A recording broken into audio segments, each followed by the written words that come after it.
Hello friends, নতুন একটা video vlog নিয়ে আপনাদের সাথে শেয়ার করতে আসলাম।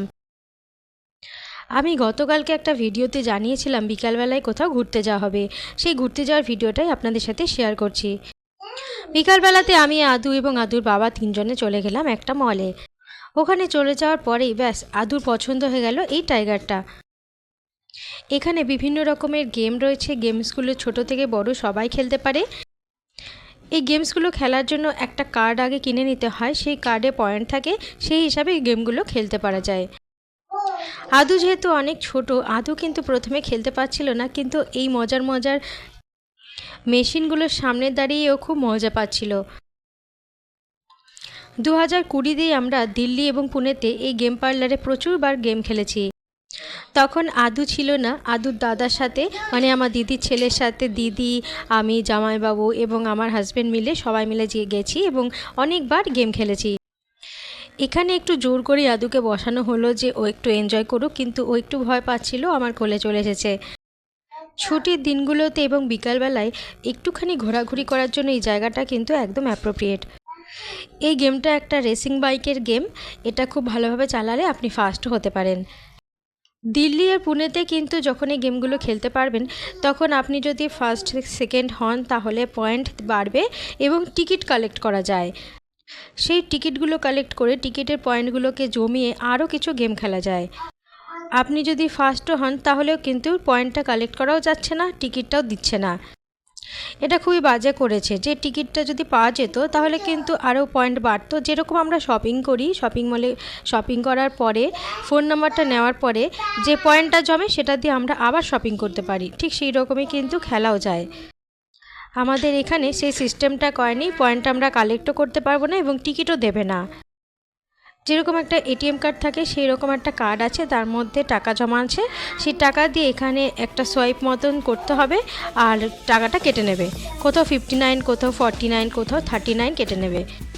সেই কার্ডটা থেকে টাকাটা কাটতে থাকবে এবং আপনারা এক একটা গেম খেলতে পারবেন। আমি যখনই গেম পার্লারে যাই তখনই যে গেমটা খেলি সেটা আপনাদের সাথে এখনই শেয়ার করছি। আদু যেহেতু প্রচণ্ড ডিস্টার্ব করছিল, সেই জন্য আদু আর আদুর বাবা 7th হয়ে গেল।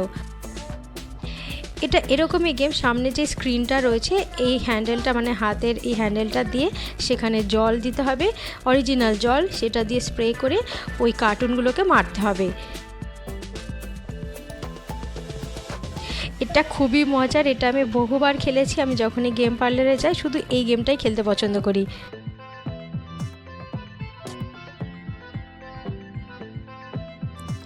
আদু আমার সাথে সাথে একটু এনজয় করছিল, আমার পাশে অনেকক্ষণ বসেছিল।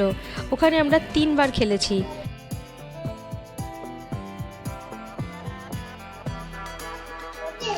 ছোট ছোট বাচ্চাদের গাড়িও রয়েছে এবং এখানে বিভিন্ন ধরনের মেশিন রয়েছে, অনেক ধরনেরই গেম ছিল, খুবই ভালো ছিল গেম পার্লারটা।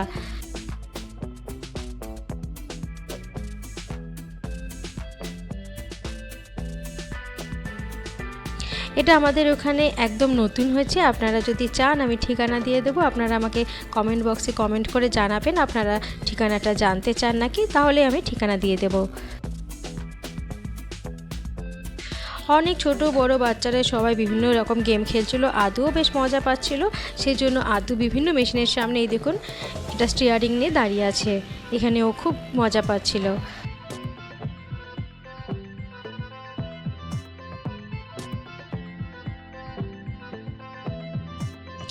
এরপরে কাঁচরাপাড়ায় চলে গেছিলাম অন্যান্য দোকানে। অনেক দিন কাঁচরাপাড়া ঘুরি না, কারণ প্রচণ্ড গরম, খুব কষ্ট করেই যেতে হলো এবং কিছু কেনাকাটা ছিল সেগুলো কিনে আমরা বাড়ি ফিরেছি। যেহেতু সামনেই জামাই ষষ্ঠী, সেই জন্য জামাই ষষ্ঠী উপলক্ষে বাবা মার জন্য কিছু কেনাকাটা করার ছিল, সেই জন্য গেছি।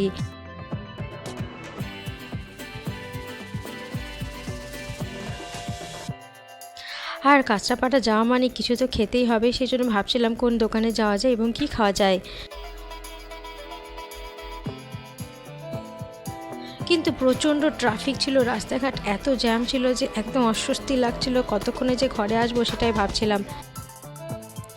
কাঁচরাপাড়ায় ঢুকে স্টেশন রোড দিয়ে একটুখানি গেলেই ডান দিকে একটা বিশাল মল টাইপের রয়েছে, সেখানে আপনারা এই সমস্ত দোকান দেখতে পারবেন।